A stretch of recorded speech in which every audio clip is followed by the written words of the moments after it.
deliciousness.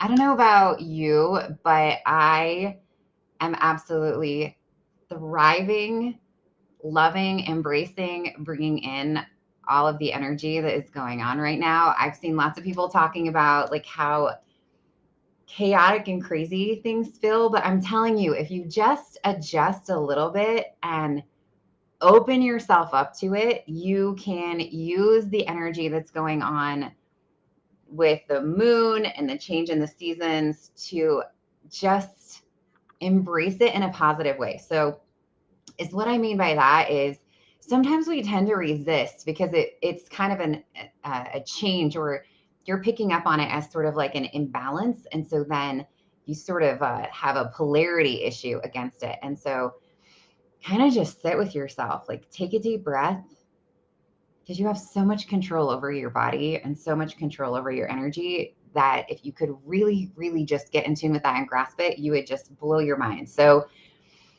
just think about it. Just let it come and feel it and be like, where do I feel resistance and why am I feeling it? And you can actually pick up on it. Your subconscious will tell you, and then you can align if you have intention that you want to align with the energies going on instead of fighting it, right? Because otherwise you feel like you're paddling up this stream the whole time. And you know, it's just it creates hello, good afternoon. Okay, as a reminder, depending on where you're hopping on which one of my social media platforms, just because of the Restream software that I use, some of you I can see your names and some of you I can't. So it either will tell me your name or it just tells me that you're a Facebook user. So if I don't say hi and use your name, just know it's not because it's just because I can't see it. Okay. All right. So we're going to talk about something really cool. So this really cool book I've been diving into. And first of all, of course, I had to change my logo to the pumpkin. Duh. I'm totally loving this weather. It's so s'more season. In fact, I thought today I'm going to create a new journal tonight that has s'mores in it. So if you're not familiar, I do inner child work, and these are some of my journals that I have. So you can hop into Amazon and Google my name, and or you can just go to blockedemotions.com. That's the easiest way to find my journals, and you can buy them. And so I do little writing prompts, and you just pop these open and use them every day. There's the non-negotiable section because I'm a big advocate for picking 3 non-negotiable items every day. The cool thing is your little cranium doesn't care how big your non-negotiable items are. So they could be take on the world or do the dishes, and it doesn't matter because because um it's just the accomplishment that your cognitive mind cares about, not actually what you did. So you can pick these up.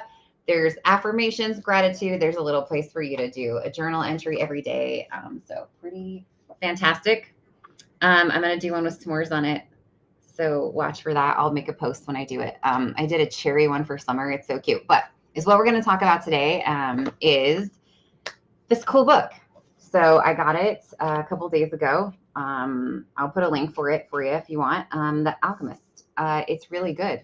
So I've started reading it. I'll be 100% with you that I'm maybe, I don't know, only a third of the way through it. But I feel like when I am jotting and writing and scribbling on pages, because that's what I do and that's why I love paper books and I don't do Kindles well, because I draw everywhere, all over my books. If anyone ever gets one of my books, he'll be like, what's going on here? So 3x3s, here we go. I picked 3 things out of here that I already read, and I'm like, I love it, and we're going to talk about it.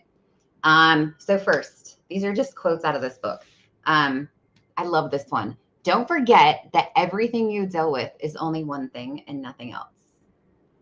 So let that sit with yourself and be like, what the heck does that mean? So I'll tell you what it resonated with me. And it doesn't mean that it's the same for you, but let me tell you where I went with that. So, I love to bring energy right into my space right now.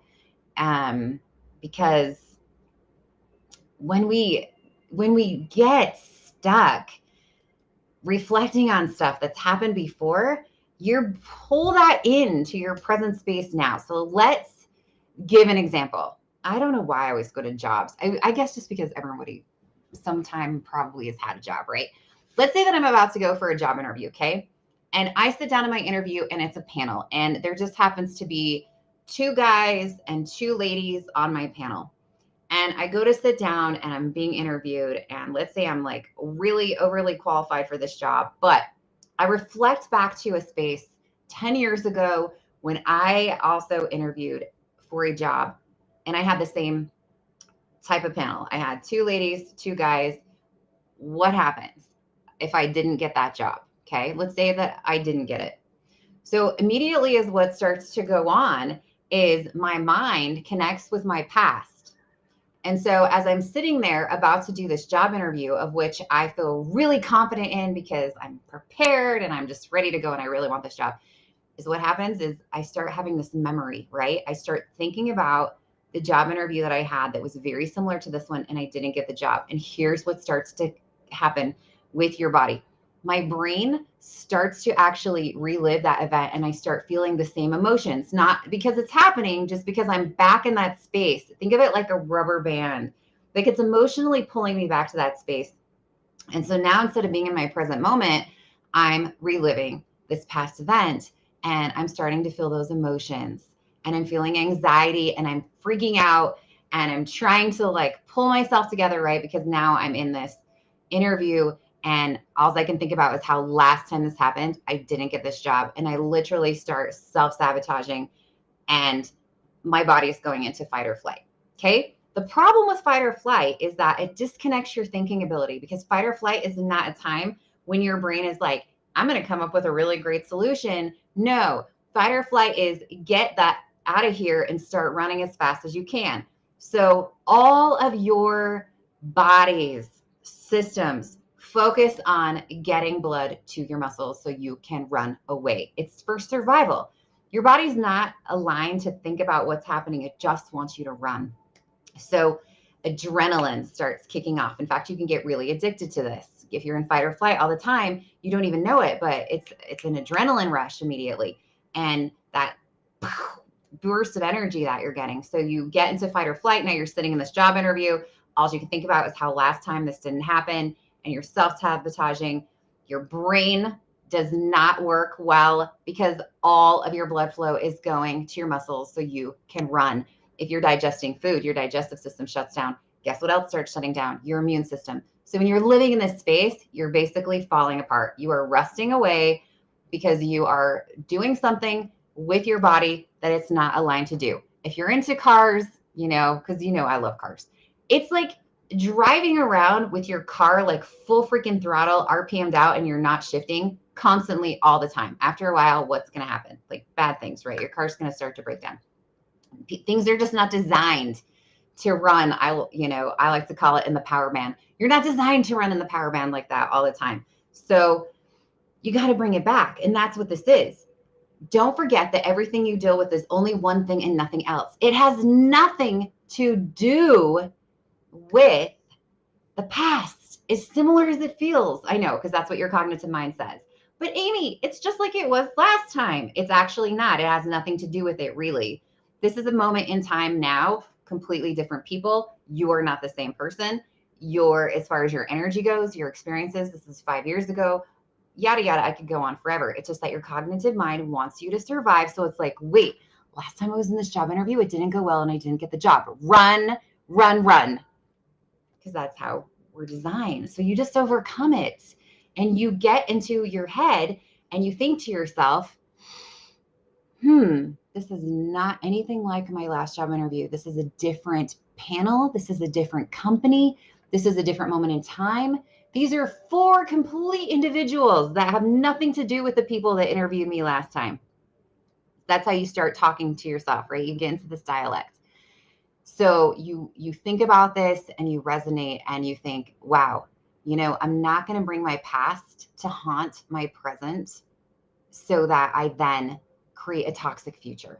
Okay. So that's what it means for me.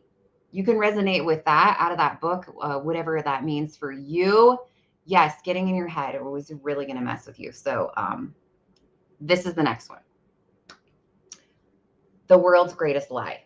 I love this. Are you ready for this one? The world's greatest lie. we lost control at some point, or you think to yourself, I've lost control at some point in my life, because you start thinking that everything is controlled by fate. Man, I have seen some people in my family self-sabotage crazy like this. Now, you know me, I believe in everything and nothing at all. So I'm not here to tell you what divine power to believe in. I'm not here to tell you that you should believe in God, that you shouldn't believe in God, that you should believe in. I really don't care what you believe in as long as it resonates with you. But I will tell you that I was absolutely taught that I have very little control over my life and that I just need to pray and God will make everything happen for me. Now, while there is some beautiful things that can come from that as a reflective for me, it basically taught me to just put my hands up in the air and be like, whatever comes is whatever comes. It's meant to be. The problem with that is you're giving away all of your power. So, I tell you, like, kind of come to the middle there. I'm not saying there isn't divine source guidance that you aren't tapping into, because you absolutely are. But you don't just throw it all away, three sheets to the wind, and be like, whatever happens, happens. Okay. Because you give away your power. So, no, everything isn't just completely controlled by fate. Are there things, lessons learned, things that are happening for you? Yes, yes, yes. But I don't like this. I don't like this thought process of everything is happening because of fate, because it gets your cognitive mind to really do some crazy stuff. Like, why try? There's nothing I can do. I see all these negative core beliefs pop up that say stuff like, "Oh, I was just born this way." I had a situation when I was a kid where I was sexually molested and by a family member. And I remember having a conversation with someone else in my family, not the molester, but someone else in my family, that actually I don't even care.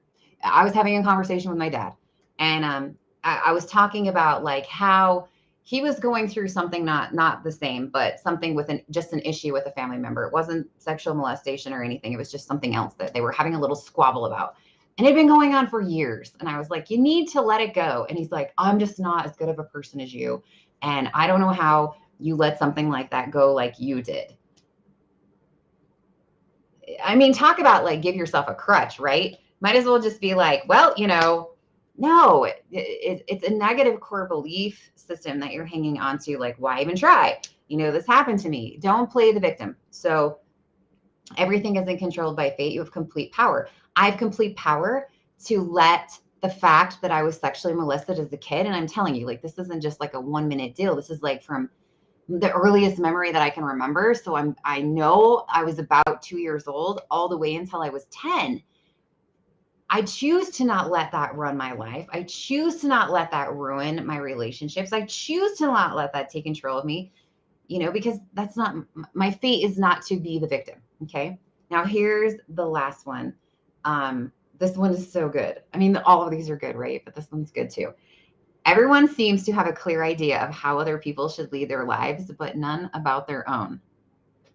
Is that not like a total boom shakalaka?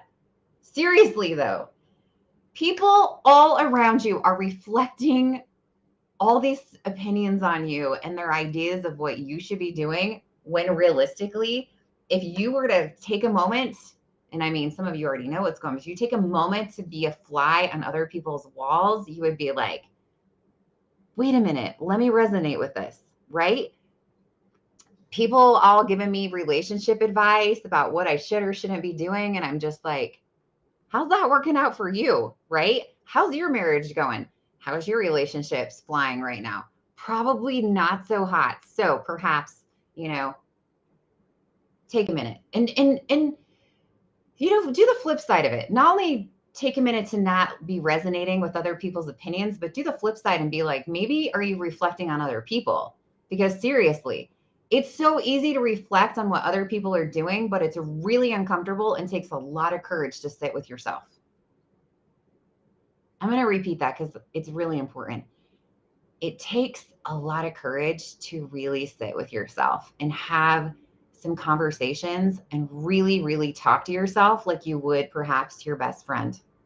And I'm telling you, that is one of the greatest ways to connect with yourself, is to have these really honest conversations You got to put down the judgment though, because that's why most of you don't want to sit with yourselves, is because you're scared and you're going to start judging yourself and you don't want to be in that space. And so you just run away.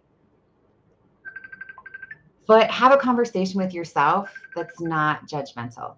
All right, guys, there you go. I'm going to take a phone call. So have a beautiful rest of your Monday.